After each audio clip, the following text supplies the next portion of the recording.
Hi, everyone, and thank you for stopping by to listen to this short video on what to look for in an accountant and tax professional. I'm sharing my whole actual screen so you can see the process of what I do in order to create these videos, along with giving you this information so that you can see that I also am the creator of all of this animation that you see on my YouTube channel. But we are off topic, getting back to it. So, where do you start? You ensure that the business is registered in the state. You make sure that their business is active with the state and the EIN is reflected. So if you go to Sunbiz and you actually type the name, you have to make sure not only that the business is registered, but also that it says active and that there's an EIN number from the federal side registered with it. Then you can review their years in business, and you can do this usually through Google. And then you also need to make sure that they have a website, because if it's an active company that is actually doing business, especially now that we're going into all of these new Biden laws, they must have a website, and the website must have interaction. So, and they also should have a social media page. So make sure that they do that. Facebook, IG, YouTube, I have all of them, and then I use my content and I place it on all of them. I usually do this at least once a week, but if not, every other week is what's recommended. Also, check the reviews on the company through Google, sometimes through Yelp as well, depending on the company you're doing business with. And sometimes they also have their reviews right direct on their website. And sometimes they also have them on their social media pages. But either way, you'll be able to tell what kind of business this is if you look at those reviews. I have over 200 reviews, they're all 5 stars. Then you call the number that is reflected on the website and ensure that it is answered with the name that is listed.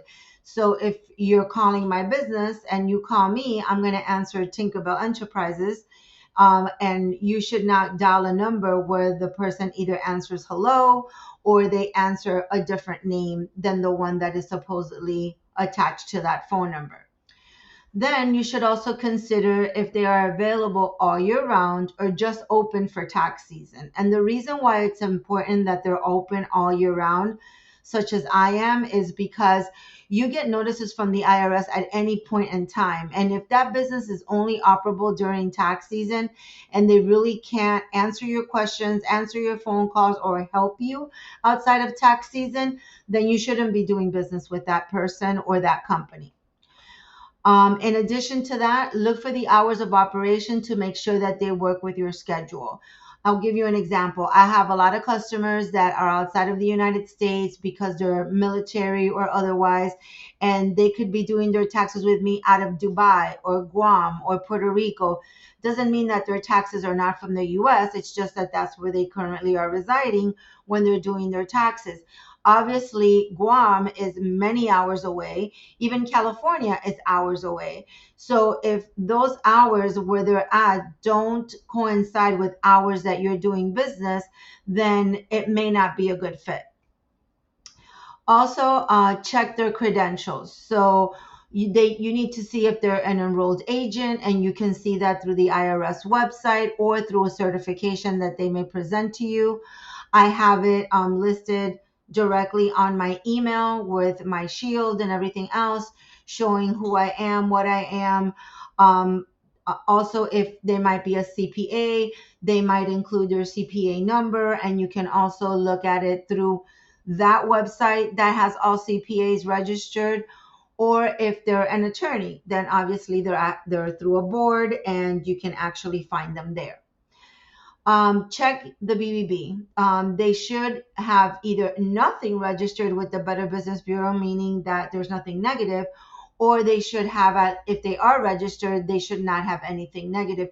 Or if it's something negative, because you can't please all the people all of the time, you really need to look into what it was. Was it just a customer that wasn't happy, or was it something that really was, tumultuous and caused that customer a lot of grief?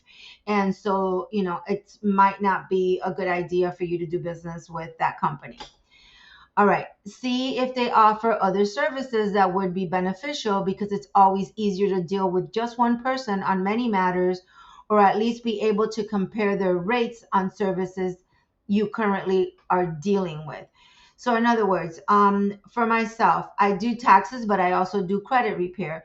I also do insurance, health, life, and annuities. I'm a financial consultant. I'm a notary. So there's many reasons for you to continue to come back to me. If I do a good job on one thing, then it's more than likely that I'll do a good job for you on many others.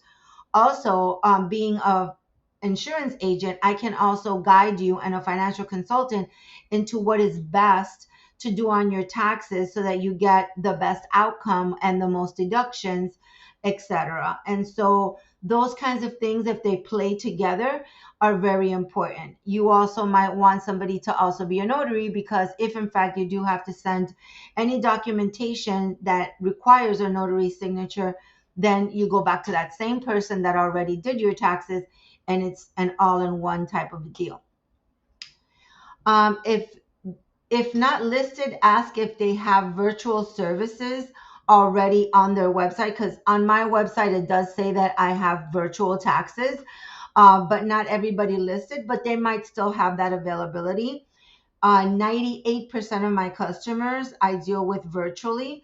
There's very few people that actually come into my structure, especially since the pandemic, because it makes it easier, more convenient. They're doing things, I'm doing things, and they don't necessarily have to fight traffic to get to me. They're going to get the same outcome no matter what, because it's electronic filing. Ask if they have a referral program. So, for example, myself, I do give referral bonuses for anybody who refers either a personal income tax, a business income tax, a credit customer, an insurance customer, etc. And I provide those in the form of either a check, gift card, or an electronic transfer from a place such as maybe Apple Pay. And then you may want or need to consider that servicer is multilingual. For myself, I speak English, Spanish, and Portuguese, so I would be able to handle customers in any one of those languages. And the reason why I say you might want to consider it is because perhaps you want to bring them your parents, and your parents only speak Spanish, and you want to be able for that person to also handle their taxes without having to involve you to be a translator. And then lastly, go with your gut instinct, and see how, when you feel them out, if it's a good fit for you.